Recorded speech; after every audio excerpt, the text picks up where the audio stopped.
हर हर महादेव। आप सभी का स्वागत है हमारे चैनल महाकाल कन्या पर, जहां हम हर दिन शिव पार्वती से जुड़ी दिव्य कथाएं, व्रतों की विधियां और सनातन धर्म की पवित्र सीख लेकर आते हैं। आज का विषय बेहद खास है। छोटी तीज यानी हरियाली तीज पर होने वाली वो आम गलतियां जो व्रत के पुण्य को कम कर सकती है। कई बार श्रद्धा के साथ व्रत तो रखते हैं, पर जाने अनजाने में कुछ ऐसी बातों की अनदेखी कर बैठते हैं जो पूरी तपस्या पर भारी पड़ जाती है। तो चलिए जानते हैं छोटी तीज के दिन किन बातों से रहे सावधान। पहली बात, व्रत के दिन जल या भोजन का सेवन करना भूल से भी नहीं। हरियाली तीज का व्रत एक निर्जला व्रत होता है। इस दिन अन्न, जल, फल, यहाँ तक कि चाय या दूध का सेवन भी नहीं किया जाता। यदि आप स्वस्थ हैं और शारीरिक रूप से सक्षम हैं, तो इस व्रत को पूर्ण नियम के साथ रखें, क्योंकि माता पार्वती ने भी शिव जी को पाने के लिए कठिन तप और निर्जल उपवास किया था।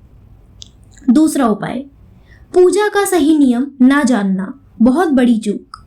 हरियाली तीज की पूजा का सबसे शुभ समय होता है प्रातः काल या सायंकाल, जब वातावरण शांत हो और मन स्थिर हो। लेकिन कुछ महिलाएं अर्धरात्रि या देर शाम पूजा करती है, जो शास्त्रों के अनुसार उचित नहीं माना गया है। कोशिश करें कि पूजा दोपहर से पहले या सूर्यास्त से ठीक पहले की जाए, ताकि दिन के शुभ प्रभावों का पूरा लाभ मिले। तीसरी बात, वर्जित वस्त्र या रंग पहनना। क्या आप भी ये गलती करती हैं? छोटी तीज के दिन स्त्रियां विशेष रूप से हरे रंग के वस्त्र पहनती है, जो हरियाली, सौभाग्य और समृद्धि का प्रतीक है। लेकिन कुछ महिलाएं काले, नीले, गहरे रंग पहन लेती है, जो अशुभ माने जाते हैं। शास्त्रों में हरे, पीले और लाल जैसे उज्जवल रंगों को शुभ माना गया है। चौथी बात, क्रोध, कलह और निंदा, पुण्य को नष्ट करने वाली प्रवृत्तियां। ये व्रत केवल बाहरी पूजा नहीं, बल्कि मन की शुद्धता का व्रत भी है। यदि व्रत के दिन किसी से झगड़ा किया, अपशब्द बोले या मन में नकारात्मकता रखी, तो व्रत का पुण्य नष्ट हो जाता है। कोशिश करें कि दिन भर मधुर बोलें, सेवा करें और मन को शांत रखें। पांचवा उपाय, व्रत में तामसिक भोजन बनाना या खाना व्रत की शक्ति को करता है कम। कुछ घरों में व्रती स्त्रियां तो उपवास करती है, परंतु परिवार के अन्य सदस्य लहसुन, प्याज या मांसाहारी भोजन बनाते हैं। इस दिन पूरे घर में सात्विकता रहनी चाहिए।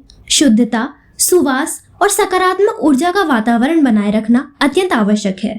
छठा उपाय, बिना स्नान शुद्धि की पूजा करना सबसे आम गलती। कई बार महिलाएं जल्दबाजी में बिना स्नान या शुद्ध वस्त्र की पूजा करती है, परंतु तीज की पूजा एक अत्यंत शुद्ध और पवित्र अनुष्ठान है। इसलिए पूजा से पहले स्नान करें, शुद्ध वस्त्र पहने और पूजा स्थान को साफ करें। सातवां उपाय, माता पार्वती की पूजा अधूरी करना पूर्णतः ही शक्ति है। कुछ महिलाएं केवल शिव जी की पूजा करती हैं और माता पार्वती को भूल जाती हैं, जबकि यह व्रत माता पार्वती की तपस्या और शिव जी को पाने की कथा पर आधारित है। इस दिन शिव पार्वती दोनों की युगल पूजा आवश्यक है। माँ को 16 श्रृंगार समर्पित करें और उनका आशीर्वाद प्राप्त करें। आठवां उपाय, व्रत कथा ना सुनना फल नहीं मिलता।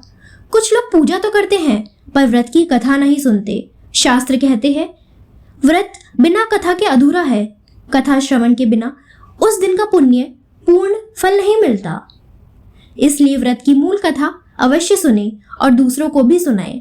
तो ध्यान रखें, हरियाली तीज सिर्फ एक पर्व नहीं, ये एक आत्मिक साधना है। यह दिन हमें सिखाता है कि प्रेम, तप, समर्पण और शुद्धता से जीवन में शिव और शक्ति दोनों की कृपा प्राप्त होती है। अगर आपको ये जानकारी उपयोगी और प्रेरणादायक लगी हो, तो इस वीडियो को लाइक करें, कमेंट में हर हर महादेव लिखें और चैनल महाकाल कन्या को सब्सक्राइब करना ना भूलें। हम लाते हैं आपके लिए शिव पार्वती से जुड़ी दिव्य कथाएं, व्रतों का रहस्य और सनातन धर्म की गहराई। हर हर महादेव। आपका जीवन माता पार्वती जैसी शक्ति और शिव जैसी स्थिरता से भर जाए। जय श्री महाकाल।